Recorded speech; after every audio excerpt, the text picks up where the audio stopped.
Salut à toutes et à tous et bienvenue dans le monde de Tada. On se retrouve aujourd'hui pour une vidéo qui est pour le coup spéciale, hein. Cette fois c'est pas du clickbait, on va vraiment faire une vidéo un petit peu particulière parce qu'il s'agit de ma première demande presse, je mets des guillemets.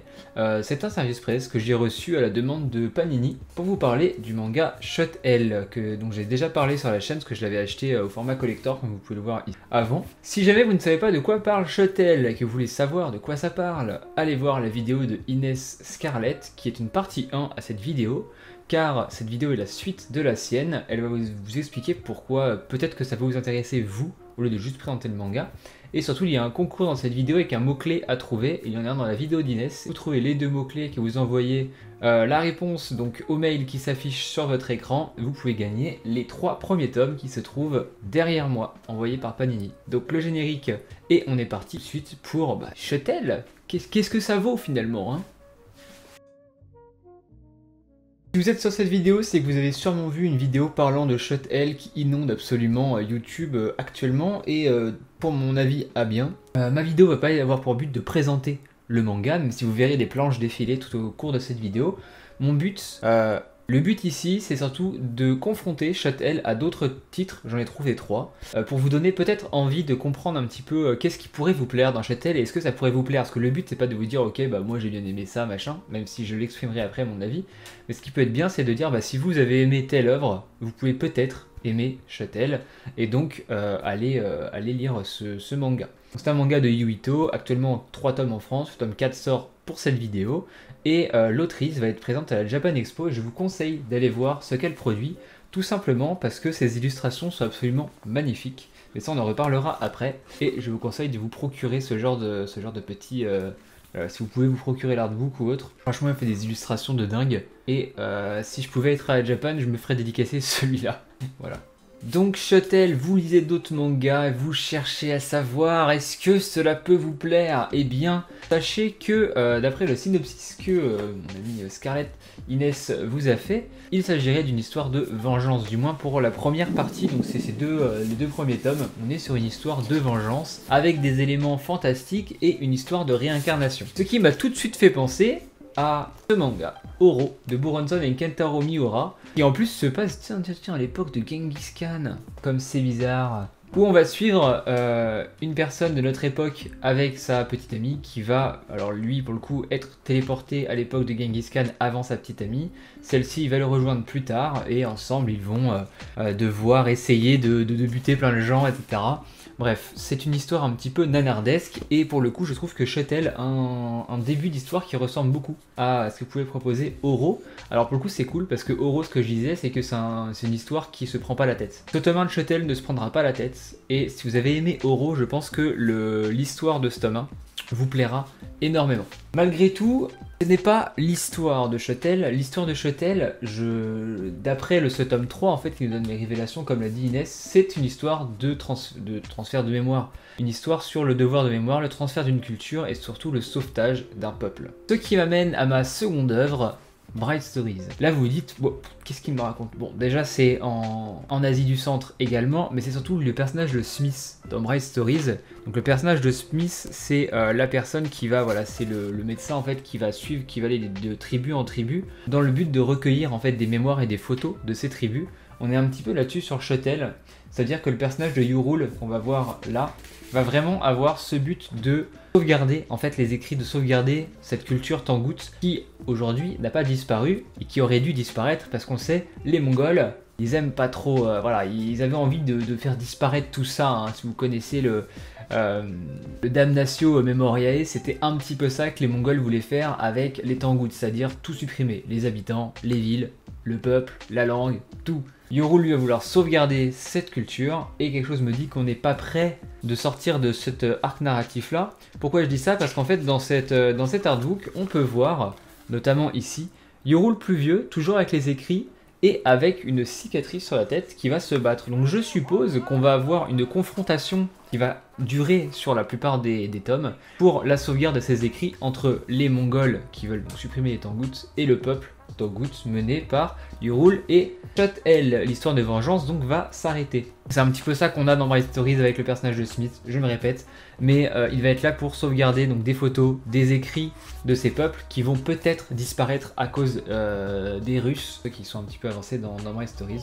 On verra, en tout cas, c'est peut-être des peuples qui ne vont pas pouvoir perdurer éternellement. Et si vous aimez ce genre de récit, je pense à SNK aussi qui a un énorme fond sur le devoir de mémoire, Shot-El pourrait vous parler. On va passer maintenant à l'aspect dessin de Shot-El, et on peut aussi parler un petit peu de l'aspect mémoire, mais je trouve que le dessin se rapproche vraiment par moments de The Promised Neverland, notamment au niveau des chara-design. En fait, je trouve que les chara-design de Shot-El ressemblent pas mal à certains chara-design de Promised Neverland, notamment au niveau des yeux, du visage, etc. C'est une bonne chose, je trouve que le dessin de Posca Demitsu est vraiment très très bon dans Promised Neverland. Et dans Shot-El, comme vous pouvez le voir sur les planches qui défilent depuis tout à l'heure, le dessin est également très bon. Le découpage aussi. Et c'est pas tout le temps très fluide, notamment sur les scènes d'action où j'avais du mal par moment à comprendre un petit peu ce qui se passait. C'était un petit peu brouillon, mais comme pouvait l'être en fait Promised Neverland sur certaines pages, un petit peu brouillon avec le style de l'autrice, enfin de la dessinatrice pardon, qui voulait ça. Donc si vous avez aimé Promised Neverland pour le dessin, pour certains types de propos et pour le découpage, et que le côté un petit peu brouillon de celui-ci ne vous a pas dérangé, Shot-El devrait vous plaire pour ça, parce qu'il faut passer un petit peu outre ce côté brouillon. L'éditeur Panini m'a aussi dit que ça pourrait ressembler à Kingdom, alors je suis pas spécialement d'accord là-dessus. Un des points communs que je pourrais voir avec Kingdom, c'est peut-être l'immersion dans une nouvelle culture, une nouvelle langue qu'on ne connaît pas, et qui peut nous perdre un peu au début, notamment au niveau des noms des peuples et des cités. Moi perso, je n'ai absolument rien compris.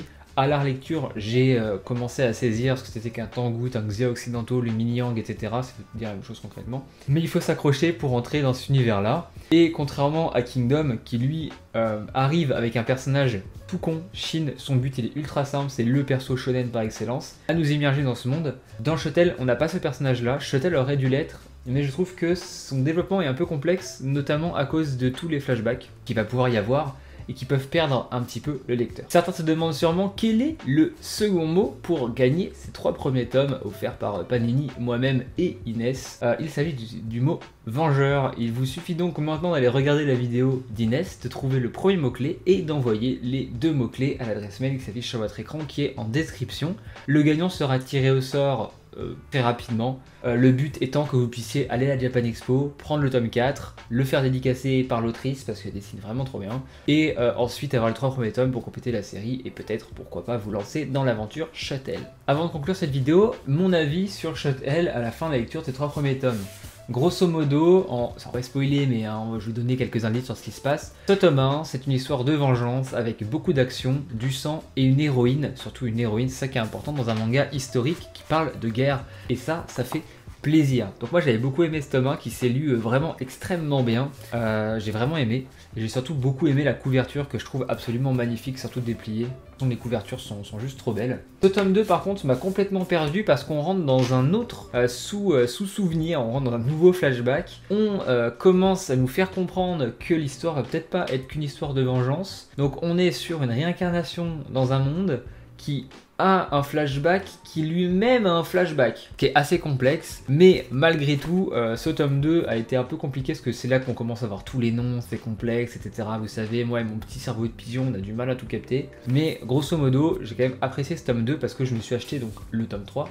Ce tome 3 est la pierre angulaire pour moi du début de ce récit. Il conclut tous les flashbacks, il lance enfin le scénario sur Hyrule et ce qu'il va devoir faire. Shot-El n'est plus dans sa quête de vengeance. Et on a un pseudo cliffhanger à la fin de ce tome 3 qui nous dit ok c'est bon, l'histoire commence. L'introduction a été faite ici, je pense d'ailleurs que c'est pour ça qu'ils ont sorti les 2 premiers tomes en même temps. Et à partir du tome 4 je pense que logiquement, si j'ai bien prévu, franchement, c'est ça que je me dis. Si dans cet artbook qui a été vendu avec le tome 1 édition collector, si toutes les illustrations qu'on peut voir par exemple là nous donnent des indices sur la longévité de l'œuvre et ce qui va se produire, dans ce cas-là effectivement on va totalement abandonner la vengeance et on va plutôt se diriger vers une espèce d'histoire à la Last of Us, God of War, Plague Tale, donc deux personnages qui vont devoir aller d'un point A à un point B pour une mission, sauvegarder une culture. Bon, dans le cas de God of War, c'est mettre les cendres. Dans le cas de Last of Us, c'est sauver l'humanité, même si. Et on va avoir ça en fait. On va avoir donc deux personnes qui vont aller d'un point A à un point B pour sauvegarder la culture. Et je pense qu'on se dirige vers ce que je pense par rapport à ce manga. Bref, dans tous les cas, 14 tomes, c'est pas si long, vous pourrez quand même apprécier. En conclusion, Shuttle, c'est un manga historico-fantastique qui mêlera certaines influences, notamment le devoir de mémoire comme dans Bright Stories, le côté un petit peu nanardesque, fantastique que pouvait avoir Oroden et surtout, globalement, Buronson à l'époque, avec un dessin qui pourra rappeler The Promised Neverland pour le plus connu, mais le tout sublimé par un dessin de Yu Ito qui est vraiment très très forte dans cet artbook. On voit d'autres dessins plus tard avec les crayonnés, etc. Donc cela pourrait vous plaire si vous avez aimé un de ces trois récits ou ces trois récits. Si c'est le cas, n'hésitez pas à me dire ce que vous pensez du manga en commentaire, si vous allez le prendre, ne pas le prendre. Vous allez à la Japan Expo d'ailleurs pour voir l'autrice, ça aussi ça pourrait m'intéresser. Je remercie encore une fois Panini de m'avoir envoyé les 3 tomes, je les avais déjà, mais de me les avoir envoyés quand même pour vous les faire gagner à vous. Très cool de leur part. Il y aura sûrement d'autres vidéos un petit peu service presse à venir, dont 2 qui arrivent très prochainement parce que j'ai été contacté par d'autres maisons d'édition, mais ça on en reparle très vite. Moi ça me fait plaisir, enfin du travail un petit peu récompensé pour la qualité de celui-ci. Donc merci à vous d'être toujours plus nombreux, abonnez-vous, lâchez un commentaire. Ceux qui peuvent utiliser mon code Rakuten pour gagner 10 € de réduction, et moi aussi je gagne 10 €, ça me soutient. Je sais que j'en parle jamais contrairement aux autres youtubeurs, mais j'en ai un aussi, voilà. Et sur ce, moi je vous dis à la prochaine pour d'autres vidéos. Passez un super BT, c'était Tada, à plus.